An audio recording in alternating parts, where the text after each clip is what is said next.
Saat aku kecil, aku punya segalanya. Mama, papa, rumah, dan kebahagiaan. Aku memiliki ikatan dengan mereka. Satu hal yang tak pernah terpikir akan diambil dariku. Tapi saat aku 6 tahun dan tahu bahwa mamaku hamil, aku gak pernah bisa menebak bagaimana hal itu akan mengubah hidup kami dengan drastis.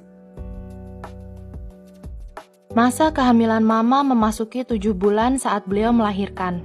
Cukup dini untuk melahirkan bayi. Jadi, mama dilarikan ke rumah sakit untuk mengecek apakah semua baik-baik saja.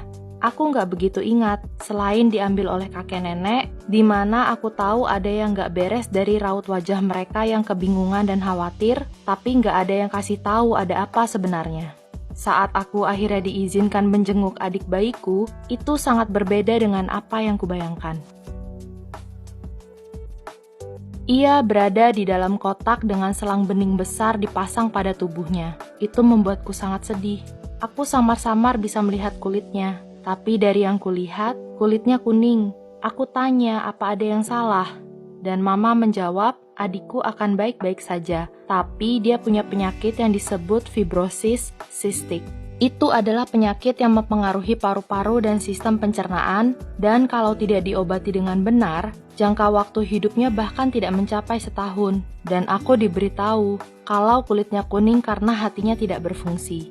Adikku menjalani beberapa prosedur selama 6 bulan pertama hidupnya untuk mengangkat bagian tubuh yang tidak berfungsi dengan benar, seperti ususnya, sebagian hatinya, dan kantung empedu. Selama beberapa bulan aku nggak ngerti kenapa adikku nggak boleh dibawa pulang.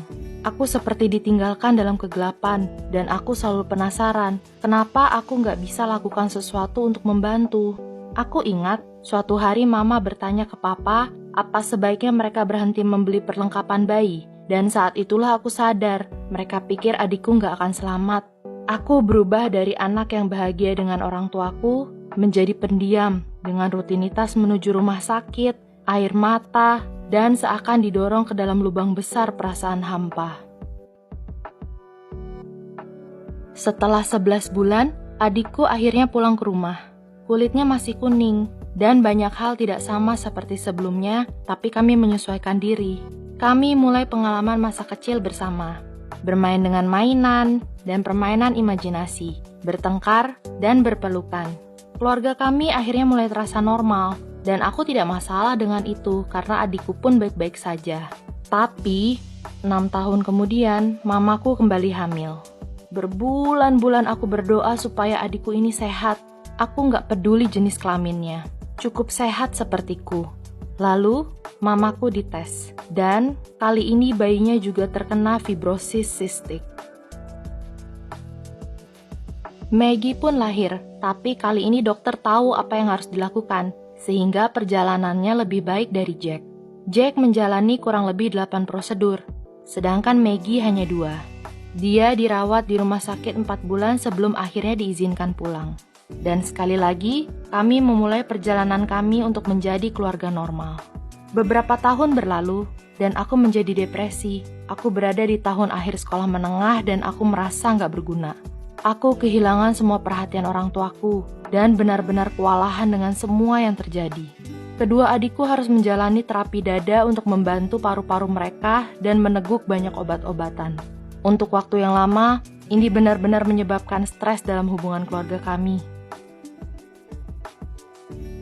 Ketika keadaan mulai berangsur pulih dan membaik, tiba-tiba mamaku mulai sakit. Beliau merasakan kakinya mati rasa, pusing, berkurangnya penglihatan, dan cepat lupa. Mama selalu mengabaikannya. Dokter bilang itu karena kelelahan dan terlalu sibuk bekerja. Anggota keluarga kami berkata mustahil mama sakit dengan kondisi Jack dan Maggie yang sudah sakit seperti ini. Papa sendiri terkena diabetes, di mana 6 bulan kemudian menjadi makin parah. Lalu untuk menambah buruk, mama didiagnosa terkena sklerosis ganda, penyakit yang menyerang sistem saraf dan kekebalan tubuh. Mama benar-benar sakit, tapi setelah kunjungan ke dokter dan rumah sakit, mama menemukan jalan keluar untuk penyakitnya. Semua orang sakit, semuanya minum obat dan disuntik dan stres. Dan aku sendirian.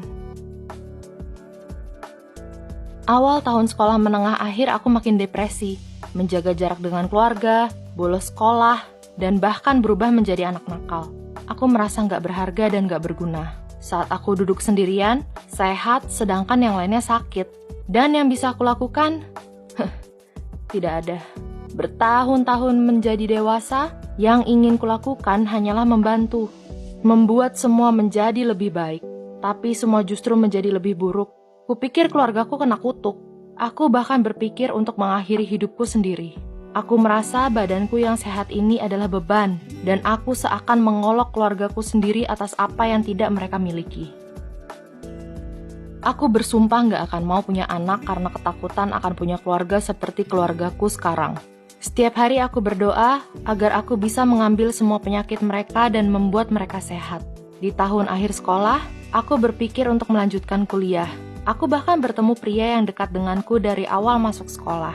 Dia mengerti kondisi keluargaku dan bisa menyesuaikan diri dengan mereka masing-masing. Dia menolong dalam bentuk obat-obatan, sering bertanya untuk membekali dirinya, dan selalu ada sebagai penopangku.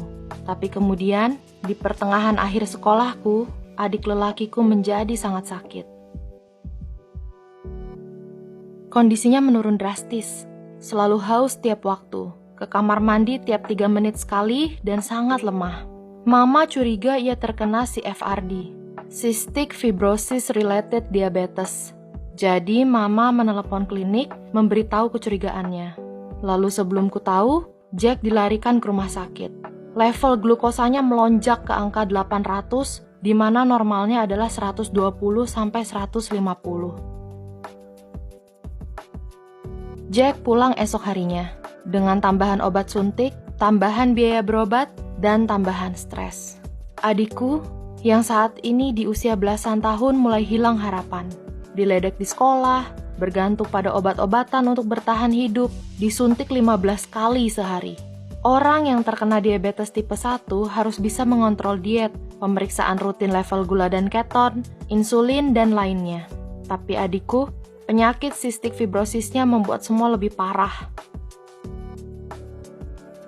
Penyakit cystic fibrosis ini mempengaruhi Jack di segala sisi. Salah satunya adalah ia nggak bisa menambah berat badan. Pasien dengan penyakit ini harus mencapai 50% dari indeks massa tubuh, sedangkan Jack tidak pernah lewat dari 20. Karena dirawat di rumah sakit terlalu lama, fungsi motoriknya agak lambat, seperti bicara, makan, dan berjalan. Dia tidak bisa makan makanan padat sampai umur 8 tahun, dan dengan diabetes saat ini, dietnya menjadi lebih ketat dari sebelumnya, dan kendala menambah berat badan pun menjadi lebih sulit. Semua orang di rumah berusaha untuk tetap sehat, tetapi masalah terus bermunculan. Aku merasa terpuruk, seolah terhisap lubang hitam dan tidak bisa keluar. Aku seakan ditinggalkan dan terabaikan, dengan kemungkinan hidup kedua saudaraku saat ini sekitar di angka 36, kesehatan mama yang menurun, dan diabetes papa yang terus menyerang tubuh lemahnya. Aku seakan diyakinkan akan hidup lebih lama dibanding seluruh keluargaku. Dan aku benci diriku. Aku mulai menjauh dari mereka, berusaha tidak emosional di hadapan mereka. Aku benci semuanya. Aku benci mereka yang kasihan padaku, yang memandangku dengan jijik saat mereka tahu seperti apa kehidupan rumahku, mereka yang merundung adikku dan bilang padanya bahwa ia sebaiknya gak berada di tengah mereka, orang-orang yang selalu bilang betapa kuatnya diriku hidup seperti ini. Karena sesungguhnya, aku sangat lemah. Hal yang paling ingin kulakukan tidak mungkin dilakukan baik secara fisik maupun emosional. Aku tahu itu. Tapi aku terus berharap setiap hari agar aku bisa mengambil rasa sakit mereka dan membiarkan mereka hidup. Aku lebih baik memiliki semua penyakit mereka dan meninggal daripada melihat mereka kesakitan tanpa bisa melakukan apa-apa. Yang bisa aku lakukan hanyalah melihat.